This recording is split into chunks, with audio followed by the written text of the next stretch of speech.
கடவுள் அருள் டிவி நேயர்களுக்கு astro KS ஐயங்காரின் பணிவான நமஸ்காரம். மாத பலன். விஸ்வாவசு வருஷம் ஐப்பசி மாதம் 18-10-2025 16-11-2025 வரலும் இருக்கக்கூடிய நாட்கள் விஸ்வாவசு வருஷம் ஐப்பசி மாதம்னு சொல்கிறோம். இந்த மாதத்தில் இருக்கக்கூடிய கிரகச்சாரம் அப்படின்னு சொல்லும்போது காலபுருஷ தத்துவத்தின்படி 4வது ராசின்னு சொல்லக்கூடிய கடகத்தில் குரு அதிசாரத்தில் இருக்கார், கேது சிம்மத்தில் இருக்கார், சுக்கிரன் நீச்சப்பட்டு போய் கன்னியில் இருக்கார், புதன் துலாத்தில் இருக்கார், சூரியனும் துலாத்தில் இருக்கார், செவ்வாயும் துலாத்தில் இருக்கார். அது தவிர கும்பத்தில் பார்த்தோம்னா சனி வக்கரகதியில் இருக்கார், ராகுவும் இருக்கார். இந்த மாதத்தில் வந்து விசேஷம் என்ன அப்படின்னா, சுக்கிரன் நீச்சப்பட்டு போயிட்டாரே அப்படின்னு கவலைப்பட வேண்டாம். ஏன்னா நீச்ச பரிவர்த்தனையாக இருக்கார், ஆட்சி பெற்று போனதற்கு சமம். ஏன்னா சுக்கிரனும் புதனும் ஒருவருக்கொருவர் பரிவர்த்தனை யோகம் வருது, மிகப்பெரிய ஏற்றத்தை கொடுக்கக்கூடிய காலம். சரி, இந்த மாதத்தில் பார்த்தாலேயானால் 27-10-2025 அப்போ செவ்வாய் அதாவது 18ஆம் தேதி மாதம் பிறந்து ஒரே வாரம் ஒரு 10 நாளைக்குள்ளே செவ்வாய் விருச்சிகத்துக்கு போகிறார், அவருடைய ஆட்சி வீட்டுக்கே போகிறார். பெரிய விசேஷம். சுக்கிரனும் இந்த மாத கடைசி, அதாவது கிட்டத்தட்ட 3-11-2025 இந்த மாதத்தில் 20 நாள் போனதுக்கப்புறம் அவர் மாறுறார், அவர் ஆட்சி பெற்று போகிறார். அதனால் பெரிய விசேஷம் கொடுக்கக்கூடிய காலகட்டம். இந்த மாதம் மொத்தமே சுக்கிரன் பரிவர்த்தனையில் ஆட்சி பெற்றோ இல்லை தனித்து ஆட்சி பெற்றோ இருக்கக்கூடிய காலமாக இருக்கிறதுனால மிகப்பெரிய ஏற்றங்களை கொடுக்கக்கூடிய காலமாக, ஐஸ்வர்யங்கள் பொங்கக்கூடிய காலமாக இருக்க போகிறது. சரி, இந்த மாதத்தில் வரக்கூடிய விசேஷம் என்ன அப்படின்னு பார்த்தோம்னா 18-10-2025 அன்றைக்கே தன் தெராசுன்னு சொல்லுவாள், தனத்ரயோதசி அப்படின்னு சொல்லக்கூடியது.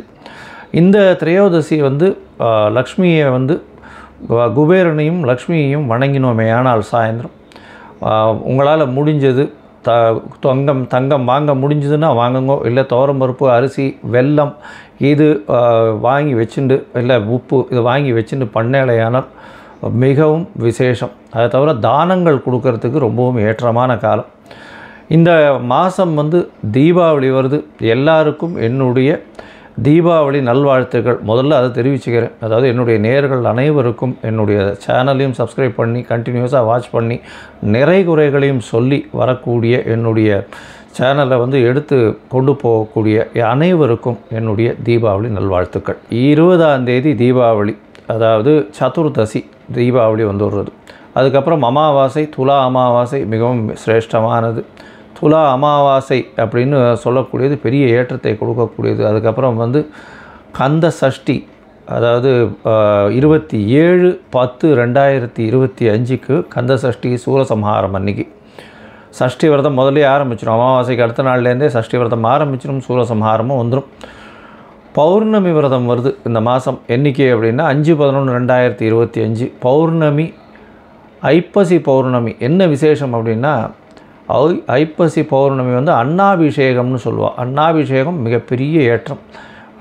அதுவும் இந்த பிரகதீஸ்வரர் கோயில், தஞ்சை பெரிய கோவில், அந்த சோழர்களுடைய ஏரியாவில் இருக்கக்கூடிய எல்லா கோயில்கள்லையும் ரொம்பவும் விசேஷமாக இருக்கும். சிவன் கோயில் எல்லாமே அன்னாபிஷேகம் மிகப்பெரிய ஏற்றத்தை கொடுக்கக்கூடிய விஷயம். சரி, இந்த மாதம் ஒரு ராசிக்கும் என்னென்ன பலன்கள் இருக்கும், அதை தவிர என்னென்ன காலகட்டங்களில் அவள் தடிச்சு போகிறது நல்லது அப்படின்றதையும் பற்றி பார்க்கலாம். ரிஷப ராசிக்காரர்கள், அதாவது கிருத்திகை, ரோகிணி, மிருகசீரிஷம் இந்த 3 நட்சத்திரம் 9 பாதங்களை கொண்ட ராசி. ராசியின் அதிபதினு சொல்லக்கூடியவர் சுக்கிரன். இந்த மாதம் மொத்தமே பார்த்தீங்கன்னா உங்களுடைய ராசிநாதன் ஆட்சி பெற்று போயிருக்கார். அதாவது பரிவர்த்தனை யோகத்தில் ஆட்சி பெறுறார். அது தவிர பார்த்தீங்கன்னா ராசிநாதன் 5ஆம் இடத்துல நீச்சம் பெற்று போயிருக்காருன்னு கவலைப்பட வேண்டாம். ஏன்னா பரிவர்த்தனை யோகத்தில் ஆட்சி பெற்று போகிறார். பெரிய விசேஷம். இதன் மூலியமாக பார்த்தீங்கன்னா உங்களுக்கு குழந்தைய பிறப்புக்கு ரொம்ப நாளாக டிலே ஆகிறவாளுக்கு இந்த காலகட்டத்தில் குழந்தை பிராப்தி ஏற்படக்கூடிய வாய்ப்புகள் உண்டு. ஏன்னா குரு பகவான் புத்திரக்காரகன், அவரே 3ஆம் இடத்துல இருக்கார். ரொம்ப விசேஷம். 3ஆம் இடத்துல குரு இருக்கும் பொழுது உங்களுக்கு இந்த ஆண் மலட்டுத்தன்மை நீங்கக்கூடிய வாய்ப்புகள் மிகவும் அதிகமாக உண்டு. அது தவிர பார்த்தீங்கன்னா குரு பகவான் உங்களுடைய ராசியை பார்க்குறார், அதாவது உங்களுடைய ராசிக்கு சப்தமத்தை பார்க்குறார்.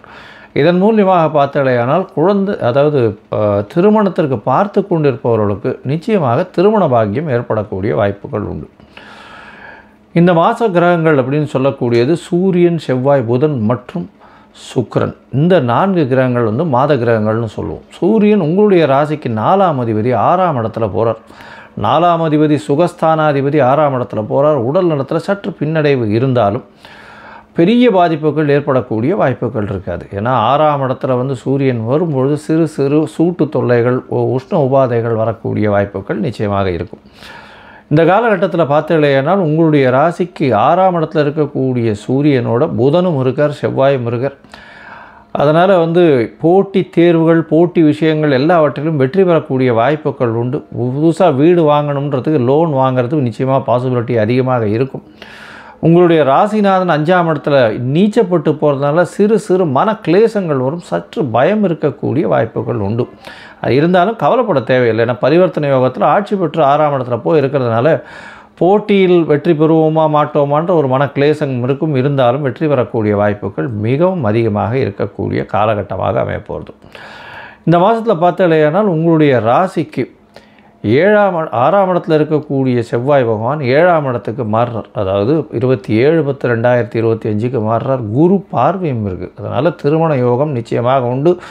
7ஆம் அதிபதி 7ஆம் இடத்துல ஆட்சி, குருவின் பார்வையோடு இருக்கார். நல்ல ஒரு ஏற்றமான காலம். பார்ட்னர்ஷிப் தொழிலில் வந்து ரொம்ப ஒரு ஏற்றம் இருக்கக்கூடிய காலகட்டம். எதிர்பாலினத்தவர் மூலியமாக நல்ல ஒரு ஏற்றம் கிடைக்கக்கூடிய வாய்ப்புகள் நிச்சயமாக உண்டு. உங்களுடைய 5ஆம் அதிபதி 6ஆம் இடத்துல இருக்கிறதுனால குழந்தைகளுக்குன்னு சற்று அதிகமாக செலவு பண்ண வேண்டிய காலகட்டாயமாக இருக்கும். இந்த காலகட்டத்தில் பரிவர்த்தனையாகவும் அமைகிறதுனால 5ஆம் இடத்துல ஆட்சி பெற்ற புதன் இருக்கிறதுனாலையும் குழந்தை பிராப்தி ஏற்படக்கூடிய வாய்ப்புகள் நிச்சயமாக உண்டு. 5ஆம் அதிபதி அதுக்கப்புறம் 6ஆம் இடத்துல வந்து ஆட்சி பெற்று இருக்கிறது, அந்த 6ஆம் இடத்துல போய் இருக்கிறது அப்படின்னும்போது சிறு சிறு பிரச்சனைகள் குழந்தைகளுக்கு வரக்கூடிய வாய்ப்புகள் நிச்சயமாக இருக்கும். மொத்தத்தில் பார்க்க போனால் இந்த ரிஷபராசிக்காரர்களுக்கு ஏற்றமான காலமாக இருக்குது. உடல் நலத்தில் நல்ல ஏற்றம் இருக்கும். இருந்தாலும் சிறு சிறு தொல்லைகள் இருக்கும். ஏன்னா 6ஆம் இடத்துல என்ன தான் ஆட்சி பெற்றிருந்தாலும் சிறு சிறு தொல்லைகள் இருக்கும். எதிர்பாலினத்தவர் மூலியமாக நல்ல ஒரு ஏற்றம், திருமண பாக்கியம் உண்டு, குழந்தை பிராப்தி ஏற்படக்கூடிய காலகட்டமாக இருக்கும். தந்தையின் உடல்நிலையில் சற்று ஏற்றம் இருக்கக்கூடிய காலகட்டம். தாயின் உடல்நிலையில் சற்று பின்னடைவு இருக்கக்கூடிய வாய்ப்புகள் நிச்சயமாக உண்டு. படிக்கக்கூடிய மாணவர்களுக்கு போட்டித் தேர்வில் நிச்சயமான வெற்றியை காணக்கூடிய காலகட்டமாக இருக்கும். புதுசாக கவர்மெண்ட் எம்ப்ளாய்மெண்ட் கிடைக்கக்கூடிய வாய்ப்புகள் உண்டு. அரசாங்கம் சார்ந்த துறையில் இருக்கிறவங்களுக்கெல்லாம் பெரிய ஏற்றம் இருக்கும். கலைத்துறையில் இருக்கிறவங்களுக்கு புதுசாக வந்து அக்ரிமெண்ட் சைன் ஆகக்கூடிய வாய்ப்புகள் உண்டு. அதுவும் வந்து ஒரு ஹீரோயின் அந்த மாதிரியான கேட்டகரியில் இருக்கிறவங்க அவங்களுக்கெல்லாம் வந்து புதுசாக ஒரு கான்ட்ராக்ட் சைன் ஆகக்கூடிய வாய்ப்புகள் நிச்சயமாக இருக்கும்.